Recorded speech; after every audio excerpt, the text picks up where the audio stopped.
खरं तर इतकं अदखल पात्र आहे ते क्लिप. तुम्ही जरी म्हणजे 1000 वेळा जरी ऐकली तर त्याच्यामध्ये काहीच असं नाही. नंबर एक. आणि ती नेमकी क्लिप मोदीजींची सभा इतकी छान झाल्यानंतरच त्याची बातमी किंवा त्याच्याविषयी अशा प्रकारे चर्चा व्हावी हे मला थोडं आश्चर्यकारक वाटलं. बीड लोकसभेचा जो प्रचार आहे तो संपायला आता 48 तास उरलेत आणि सगळे उमेदवार जे शेवटच्या पातळीवर प्रचार करतायत, शेवटच्या घटकापर्यंत जात आहेत. बीडमध्ये नरेंद्र मोदी यांची सभा झाली, त्या सभेमध्ये रेकॉर्ड ब्रेक गर्दी झाली. त्याचा किती परिणाम झाला हे सांगण्यासाठी स्वतः पंकजा मुंडे माझ्यासोबत आहेत. ताई, जी आकडेवारी समोर येते ती की नरेंद्र मोदी यांच्या ज्या सभा झाल्या त्याच्यामध्ये सगळ्यात रेकॉर्ड ब्रेक सभा ही अंबेजोगाईत झाली. मग हे चांगलं आहे आमच्यासाठी, कारण आम्ही जे काही मेहनत केली आणि जी सकारात्मकता लोकांच्यामध्ये आहे ती नरेंद्रभाई मोदींच्या सभेमध्ये दिसलेली आहे. आम्हाला जागा नाही पुरली, लोक बरेच उभे होते आणि पूर्ण पटांगणामध्ये लोक उभे राहून सभा ऐकत होते. पण त्या सभेमधली जी गर्दी होती त्याचा अंदाज काय होता बाहेर पडल्यावर? जे आम्हाला अपेक्षा होती त्याच्या लिटरली दुप्पट लोक आले होते आणि लोक स्वतःच्या आवडीने आणि स्फूर्तीने आले होते. ह्याचा हाच अर्थ आहे की लोकांनीच ही निवडणूक हातात घेतलेली आहे. या निवडणुकीच्या प्रचाराचे काही टप्पे होते, जसं पहिला टप्पा होता आपण अनेक घरोघरी भेटी दिल्या, त्यानंतरच्या सभा होत्या. आता अगदी 48 तास 2 दिवस बाकी, तर आता मतदाराचं वातावरण काय आहे, कशी चर्चा होते, लोकांसोबत कसा अप्रोच आहे आणि लोक काय म्हणतात? मतदारांचा अप्रोच हा चांगलाच आहे. कार्यकर्त्यांचा अप्रोच प्रचंड निर्भीड आणि सकारात्मक दिसतोय आत्ताच्या परिस्थितीमध्ये. आणि मला पूर्ण विश्वास आहे की ज्या पद्धतीने या निवडणुकीने कलाटणी घेत आली त्या पद्धतीने ही एक हेल्दी वाटचाल या निवडणुकीकडे आम्ही करत आहोत. नेहमीप्रमाणे निवडणूक उंचीवर सुरू झाली. समोरच्यांचा उमेदवार 20 दिवसांनी 25 दिवसांनी डिक्लेअर झाला. त्याच्यानंतर थोडंसं अफवांमुळे एक तणावपूर्ण वातावरण वाटलं 2-3 दिवस. ते हलकं करण्यामध्ये आम्हाला यश आलं. या निवडणुकीमध्ये मी डायरेक्ट बोलणं, डायरेक्ट संपर्कावर जास्तीचा भर दिलेला आहे. पण हेल्दी आणि उंचीवर म्हणत असताना काही घटना घडत आहेत या दिवसापर्यंत, ज्या घटनेमुळे कदाचित आपण कुठं व्यतीत झालात, थोडंसं वाईट वाटलं जे घडतंय राजकारणामध्ये? ते मला आता व्यथित व्हायला आणि वाईट वाटायला थोडा कमी वेळ होता, कारण शेवटी आपण एका मिशनवर काम करत असतो आणि ते मिशन सक्सेसफुल होताना तिकडे फारसं लक्ष न दिलं तर आपली एनर्जी चांगल्या पद्धतीने सेव्ह करता येते. पण नक्कीच जेव्हा अंतर्मुख होते किंवा कधी कधी अशा घटना घडतात तेव्हा एकदम असं वाटायला लागतं की आपलं मेरिट, आपण केलेलं काम, आपण दिलेले अनेक वर्ष हे कुठेतरी काही घटनांमुळे त्याच्यावर प्रश्नचिन्ह उभं राहतं त्या क्षणापुरतं, पण त्याची उत्तरंही मिळतात. मला असं वाटतं प्रत्येक गोष्टीकडे सकारात्मकतेने पाहिल्याने बऱ्याच गोष्टी आपल्याला सॉल्व्ह करता येतात. तर एक व्हायरल कॉल जो ऑडिओ आहे, जो मागच्या काही दिवसापासून सोशल मीडियामध्ये फिरतोय, जी चर्चा होती, आपण एका उमेदवारासोबत बोलताय त्याच्यावर दिसतंय. काय झालं होतं, कुठल्या उमेदवाराला आपण बोलत होता? कारण राजकीय चर्चा अशी पण आहे की तुम्ही त्यांच्याशी बोलताय फॉर्म काढून घेण्यासंदर्भात. खरं तर इतकं अदखल पात्र आहे ते क्लिप. तुम्ही जरी म्हणजे 1000 वेळा जरी ऐकली तर त्याच्यामध्ये काहीच असं नाही. नंबर एक. आणि ती नेमकी क्लिप मोदीजींची सभा इतकी छान झाल्यानंतरच त्याची बातमी किंवा त्याच्याविषयी अशा प्रकारे चर्चा व्हावी हे मला थोडं आश्चर्यकारक वाटलं. मुळामध्ये ती व्यक्ती माझी माहितीप्रमाणे राष्ट्रवादीची, म्हणजे जी आमच्याबरोबर अलायन्समध्ये राष्ट्रवादी, त्या राष्ट्रवादीची व्यक्ती होती. त्यांनी फॉर्म भरला होता. त्यांना पालकमंत्री धनंजय मुंडे आणि त्यांच्या टीमनी सांगितलं की राष्ट्रवादीच्या व्यक्तीने फॉर्म भरू नये. हे निसर्गतः आपण ज्या अलायन्समध्ये आहोत त्याच्यातलेच कोणी जर फॉर्म भरले तर नॅचरली मतांचं डिव्हिजन होत असतं आणि त्याच्यामुळे त्याची एक आपण प्रयास करणं की जास्तीत जास्त आपल्या पक्षाचे लोक एका बाजूनी काम करावे. ह्याच्यामध्ये गैर काय आहे? हे त्या क्लिपमध्ये पण काही गैर नाही. मला आश्चर्य वाटतं की अशा प्रकारची क्लिप नेमकी आत्ताच सगळं चांगलं असताना व्हायरल करून कोणीतरी त्याच्यातून काहीतरी मिळवण्याचा प्रयत्न करत आहे. मला त्या व्यक्तीने असा आग्रह केला की धनंजय मुंडे आणि त्यांच्या टीमनी बोलल्यानंतर की पंकजाताईंनी स्वतः मला बोलावं.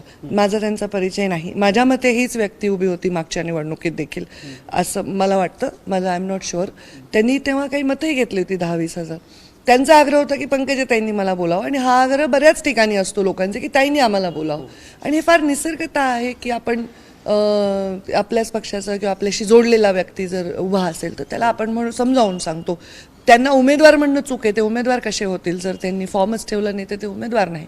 त्यांचा संपूर्ण निर्णय धनंजय मुंडे यांच्याशी चर्चा झाल्यानंतर जेव्हा झाला तेव्हा त्यांचा आग्रह होता की पंकजाताईंनी मला 5 वाक्य तरी बोलावे किंवा 5 मिनटं तरी बोलावं, आणि म्हणून माझ्या कार्यकर्त्यांनी मला फोन लावून दिला आणि मी अत्यंत म्हणजे निस्पृहपणे बोलत आहे त्याच्यामध्ये काहीच नाही आहे. त्यांनी अशी मागणी जेव्हा मला फोन लावून दिला तर सांगितलं की त्यांच्या काही अपेक्षा आहेत, तर मी त्या माझ्या मते त्या क्लिपमध्ये असंच म्हणते की माझ्या औकातीत जे आहे ते मी प्रयत्न करेन, ह्याच्यात काहीच चूक नाही आहे. हे असंविधानिक काय आहे ह्याच्यामध्ये. बजरंग सोनवणे यांनी म्हटलं की आम्ही याची तक्रार करतोय, प्रशासनाने सोमोटो याच्यावर बघायला करावी त्यांनी तक्रार, ते त्यांचं कामच आहे, तक्रार करण्यासाठीच त्यांची निवडणूक आहे. त्यांनी तक्रार करावी, त्यांचा तो अधिकार आहे, माझी काही त्याच्याविषयी हरकत नाही. पण ही जी कहाणी आहे ही कहाणी अशी आहे की पालकमंत्र्यांच्या पक्षाशी संबंधित ते व्यक्ती होते, त्यांची जबाबदारी होती की आमच्या निवडणुकीमधले अडसर त्यांच्या पक्षातून येणारे दूर करावे. त्या व्यक्तींनी आग्रह केला की पंकजा ताईंनी बोलल्यावर मला आणखी विश्वास वाटेल आणि म्हणून ताईंनी बोलावं, म्हणून मला फोन लावून देण्यात आला. मी त्या व्यक्तीचा नंबर माझ्याकडे ना, माझ्या मोबाईलवर त्यांचा कुठला संपर्क आहे. एका माझ्या कार्यकर्त्यांनी तो फोन लावून दिला आणि मला असं वाटायला लागलं की जणू ती क्लिप ही काही एखादी निवडणूक पिकला गेल्यावरच करण्यासाठी ठेवली की काय, अशा पद्धतीने ते झालंय.